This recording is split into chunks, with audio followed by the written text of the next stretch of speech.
مجھے ایک دو دن قبل افواج پاکستان کے ایک ترجمان کی پریس کانفرنس جو غالباً 3 گھنٹوں پر محیط تھی اور کچھ پتہ نہیں چلا کہ 3 گھنٹے میں اس نے کہا کیا ہے.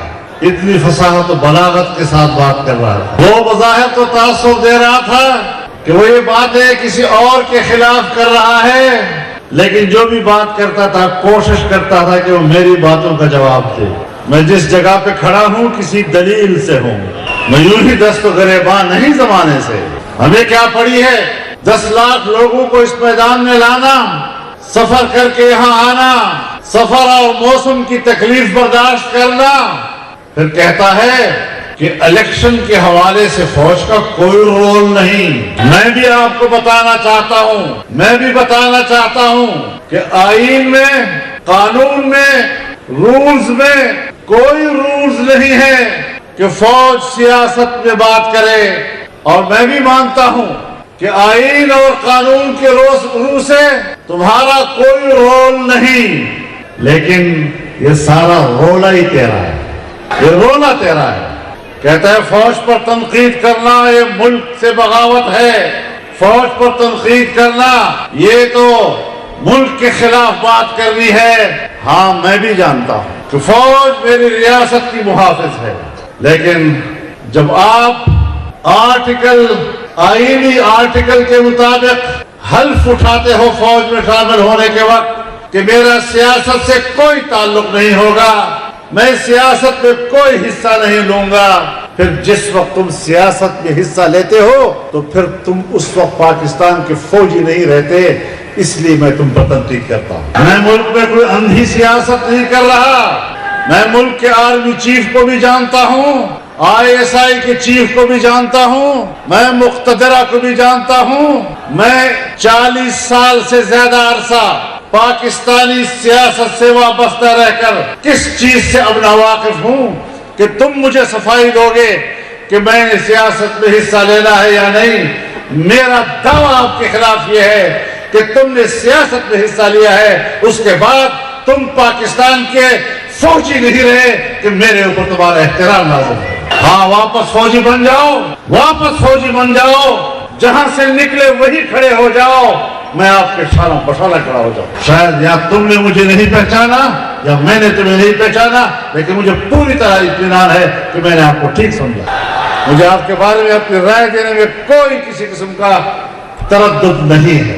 میرے محترم دوستو، پاکستان کے قیام میں تمہارا کوئی رول نہیں. پاکستان کو پاکستان کی ہندوستان کے مسلمانوں نے بنایا، عوام نے بنایا، قربانیاں دی اور ان قربانیوں کے نتیجے میں پاکستان بنا ہے. اور پاکستان کا جھنڈا تم نے نہیں لہرایا، پاکستان کا جھنڈا ہم نے لہرایا. پاکستان جب بنا ہے تو تمہارا کردار پاکستان کو توڑنے میں ہے، پاکستان کو بڑھانے میں نہیں ہے. سن 1971 میں 90,000 سے زیادہ فوجی ایک ہندو کے سامنے سرنگوں ہوئے. تمہارے کردار نے ہماری ناک کاٹی تھی. تمہارے کردار نے قوم کے سروں پر ذلت اور رسوائی کا ٹوکرا رکھا. ہم بھی آپ کو جانتے ہیں اور آپ بھی ہمیں جانتے ہیں. اور تم اگر وردی پہن کر مجھ پر کوئی روک ڈالنے کی کوشش کرتے ہو تو میں آپ کو بتانا چاہتا ہوں کہ تم سارے مل کر بھی میرے جسم پر روح تک نہیں. سیاست سے دستبردار ہو جاؤ، اپنے پوزیشن پر واپس چلے جاؤ. اور میں یہ بھی آج آپ کی تائید سے کہنا چاہتا ہوں، آپ کو قبائلی علاقوں سے نکلنا ہوگا. آپریشنوں کے نام پر ہمیں اپنی خیر خواہیاں مت دکھاؤ. تم نے 2010 سے آپریشن شروع کیے، آج 2024 ہے، 14-15 سال ہو گئے. ہمیں امن دینے کے نام پر قبائل کو تباہ و برباد کر دیا، قبائلوں کی عزتوں کو تباہ و برباد کر دیا، قبائل کے شملے تم نے گرا دیے، قبائل کی پگڑیاں تم نے اچھال دی. یہ تو جمعیت علماء اسلام تھی جس نے قبائل کا جرگہ بنا کر، قبائل کا نمائندہ بن کر اپنا موقف دیا تھا. اور ہمارا گناہ یہی تھا کہ آپ نے جب پیپلز پارٹی کی حکومت تھی 2008 کے بعد، آپ نے قبائلی علاقوں میں آپریشن کا فیصلہ کیا اور میں نے کہا کہ یہ حکمت عملی ٹھیک نہیں ہے، میرا یہی گناہ تھا، اور اگر میری رائے غلط تھی تو پھر آج تک دہشت گردی ختم کیوں نہیں ہوئی؟ پھر آج تک دہشت گرد کیوں موجود ہیں؟ تم نے افغانستان کی سرحد پہ باڑ لگایا، خود باجوہ صاحب نے مجھے کہا کہ اب ہم نے باڑ لگا دیا ہے، کوئی شخص نہ ادھر جا سکے گا نہ ادھر آ سکے گا، تو 40,000 لوگ ادھر گئے، 20 سال وہاں لڑے اور پھر تمہارے باڑ کو اڑا کے واپس آ گئے۔ آج پھر میری زندگی کیوں خطرے میں ہے؟ اگر آپ میرے واقعی محافظ ہیں تو، اگر آپ میرے محافظ ہیں تو آج پھر کیوں میں اس مشکل سے گزر رہا ہوں؟ آج میرے راستے پھر غیر محفوظ کیوں ہیں؟ آج میرے گلیاں کیوں غیر محفوظ ہیں؟ آج میرے ملک کے شہری کیوں غیر محفوظ ہیں؟ تو اس کا معنی یہ ہے کہ ہم نے آپ کے آپریشن کے حوالے سے جو اس وقت تحفظات دیے تھے وہ ٹھیک تھے، اور آپ نے جو ہمیں امن و امان کا اطمینان دلایا تھا تم اپنے دعووں میں غلط ثابت ہوئے ہو، اور تم نے فیصلہ کر لیا کہ یہ شخص ہر مرحلے پر ہمارے فیصلوں میں رکاوٹ بنتا ہے۔ میرے فیصلے بھی تاریخ میں لکھے جا رہے ہیں، میری رائے بھی تاریخ کے اوراق پہ رقم ہو رہی ہے، تمہارے فیصلے بھی تاریخ کے اوراق پہ ہو رہے ہیں۔ تاریخ فیصلہ کرے گی کہ تم نے قوم سے غداری کی تھی، تم نے قوم کو بیچا تھا، اس کے مفاد کو بیچا تھا، اور تاریخ لکھے گی کہ اس شخص نے اپنے قوم اور اپنے بچوں کے حقوق کی حفاظت کے لیے آواز اٹھائی۔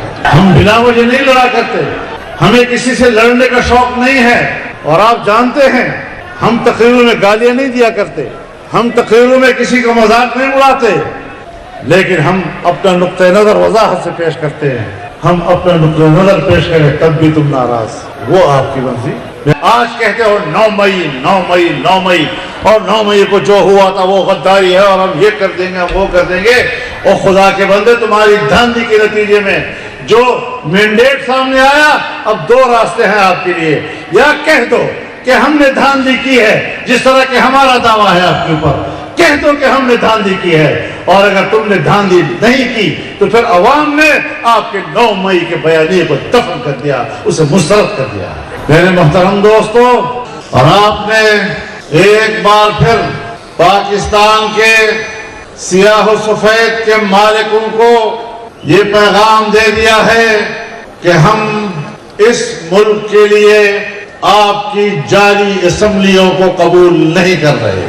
ہم نے ایک بار پھر ان کو واضح پیغام دے دیا ہے کہ آپ کی دھاندلیوں کی پیداوار حکومت عوام کی نمائندہ نہیں ہے۔ یہ حکومتیں، یہ اسمبلیاں اسٹیبلشمنٹ کی نمائندہ تو ہو سکتی ہے، لیکن اسے پاکستان کے عوام کا نمائندہ کہنا میرے نزدیک پاکستان کے عوام کی توہین ہے۔